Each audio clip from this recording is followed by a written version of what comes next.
مغرب کے وقت میں عثمان بھائی کے پاس آیا تو ان کے پاس ایک بھائی کا فون آیا،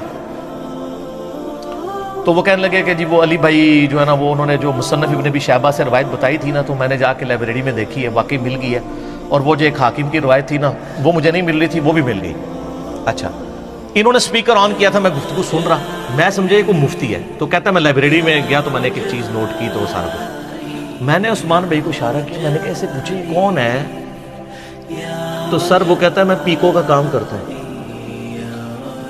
جدو کڑھائی کرنے والے، ریڑیاں لانے والے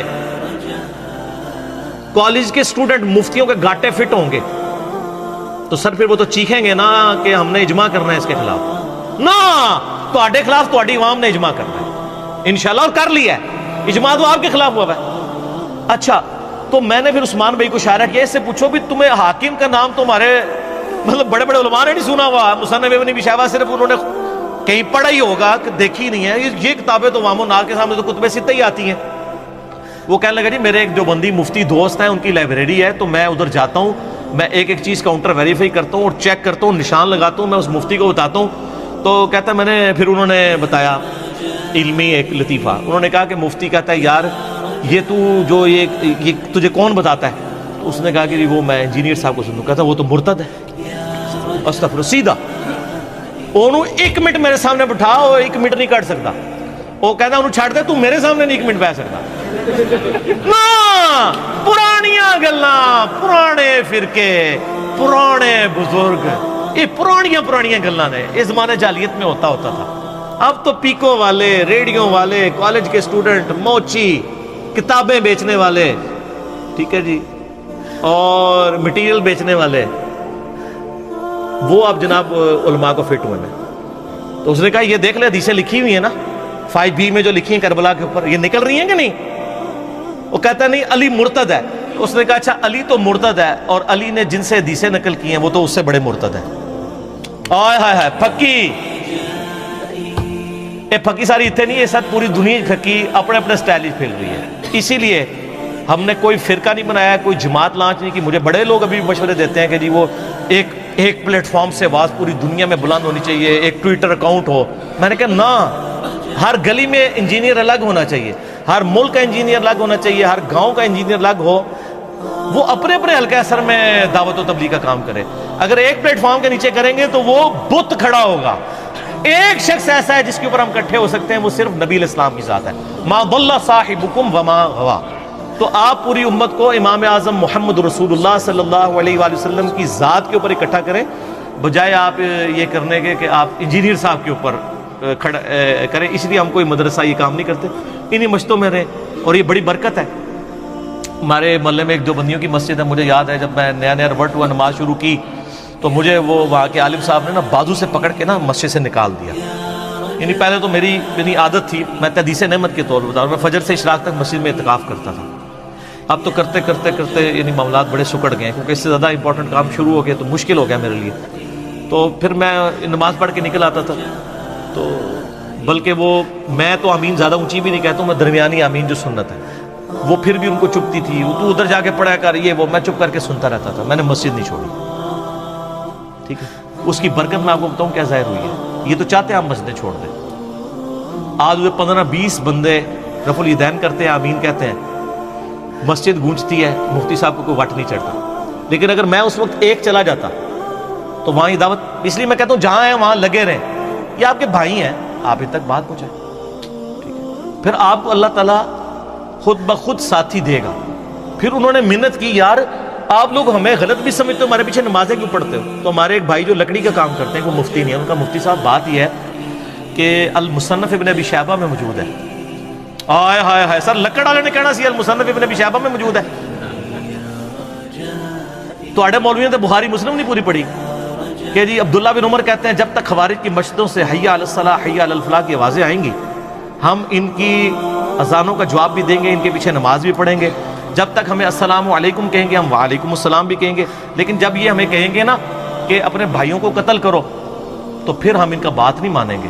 تو انہوں نے کہا عبداللہ بن عمر تو کہہ رہے ہیں کہ حی علی الصلاح حی علی الفلاح جہاں سے آواز آئے نماز پڑھو، تو اگر آپ چاہتے ہیں کہ ہم آپ کی اس دیوبندیوں کی مسجد میں نماز نہ پڑھیں، چونکہ وہ خود بھی پوری زندگی دیوبندی رہے، ان کے والد صاحب بھی تو وہ ریورٹ ہوئے تھے، تو آپ حی علی الصلاح حی علی الفلاح اذان میں سے ختم کروا دیں تو ہم نہیں آئیں گے. وہ کہتے یار کنہاں نال بات پے گی ساڈی. سر دنیا میں آپ نے ایسی زبردستی محبت کرنے والے لوگ دیکھے ہوں گے جو اختلاف رائے کے باوجود کہیں کہ پیچھے اس امام کے. سر یہ ہے چینج, یہ ہے تبدیلی. ٹھیک ہے, سنن کبری البیہقی میں ہے. سنن کبری البیہقی میں, مصنف ابن ابی شیبہ میں, سنن کبری البیہقی میں, مصنف ابن ابی شیبہ میں مولا علی ولی ہے خوارج کے بارے میں. تو یہ دیکھ لیں, یہ بتا رہے ہیں, ایک مفتی نہیں ہے لیکن سارے علم کسی کی میراث تو نہیں ہے نا, کاؤنٹر ویریفائی کریں گے تو پھر حضرت عمر بھی پیدا ہو جاتے ہیں. میں بتاؤں ہر جگہ. ایک دن میں فجر کے وقت آیا نا, تو فجر کی نماز شروع ہونے لگی نا, تو ایک وہاں کے ملک صاحب بڑے تھے, 6-6.5 فٹ قد, یہ ان کی جان, اور وہاں ہر علاقے میں ذرا مال والے بھی اور روب والے لوگ بھی ہوتے ہیں نا. اسی دیوبندیوں کی مسجد میں جس کے مفتی نے مجھے نکالا تھا, نماز میں نیت کرنے لگا, مجھے کہتا ہے آج میں بھی آمین کہنی ہے, تو دبا کے اچھی آمین کہنی ہے. لیکن میں تو ذرا جذباتی نہیں ہوتا, میں نے تو اتنی کہنی تھی نا جتنی کہنی تھی. ہوا کیا کہ جب وہ امام نے قرات شروع کی نا, تو امام جب پہنچا نا غیر المغضوب علیہم, ابھی ولضالین اس نے کہا نہیں تھا, تو اس نے کہا آمین. اچھا ظاہر ہے بیچارہ پہلی بار کہہ رہا تھا, وہ تو اس نیت سے کھڑا تھا کہ آج میں نے آمین اونچی کہنی. جب اس نے آمین کہا, امام صاحب قرات ہی بھول گئے. انہوں نے پہلی سورت شروع کی لی الاف قریش, وہ بھول گئے. پھر انہوں نے الم تری کیف فعل, وہ بھول گئے,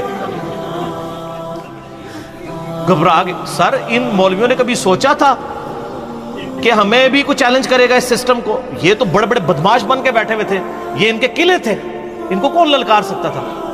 اچھا جی, دوسری رکعت میں بھی اس نے بڑی مشکل سے, اور اس واز بالکل بیٹھ گئی جیسے وہ مردہ ہو گیا, بالکل قرات بھی بھول گیا, الحمدللہ رب العالمین الرحمن, اس طرح اس نے قرات کی. اچھا یار جسے کو ہارٹ فیل ہو جاتا ہے, کسی کو ہارٹ اٹیک ہو جاتا ہے. اچھا اب میں نے کہا یا اللہ مارے گئے, آج میری شامت آ جانی ہے. سلام پھیر کے نا جب فارغ ہوئے نا, تو میں نے کہا یہ اس مفتی نے تو آج بہت بڑی تقریر کرنی ہے. جیسے ہی اس نے سلام پھیرا نا, وہ بندہ دوسری صاحب میں میرے ساتھ کھڑا تھا نا, وہ پرنا ایک ساتھ اپنا تولیہ بھی ساتھ لے کے آتا ہے, اس نے تولیہ ایسے ادھر رکھا, سلام پھیرتے ہی نا ایسے کر کے کھڑا ہو گیا, مولوی کی طرف منہ دے کر. بس ایڈی کو جناب علمی کتابی تے مجاہد ملت ہوندے نے. وہ کوئی غریب آدمی نہیں تھا, وہ ملک تھا وہاں کا. اس نے اشارہ بھی کیا بول, تو نہ پھر وہ حدیث بول سکیا نہ کوئی گل, چپ ہی کر گیا.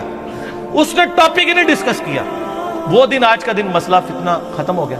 ایک دوسرے بھائی تھے, وہ بھی دیوبندی سے ریورٹ ہوئے, ان کو بڑا تنگ کرتے تھے, تو وہ تقریریں پوری اس کے اوپر کرے. اور اس کی آپ حوصلہ دیکھیں سر, یہ حوصلہ ہم نے لوگوں کو دیا نا کہ ممبر پہ, ہم تو پتہ ہے نا تقریر بھی ہو رہی ہو تو 2 نفل پڑھتے ہیں, بخاری مسلم میں ہے کہ آپ نے, وہ تقریر اس کے خلاف ہو رہی ہوتی تھی, وہ سیدھا پہلی صف میں کھڑے ہو کے نا اللہ اکبر, تقریر اس کے خلاف ہو رہی ہے, سلام پھر کوئی غصہ نہیں کوئی کچھ نہیں.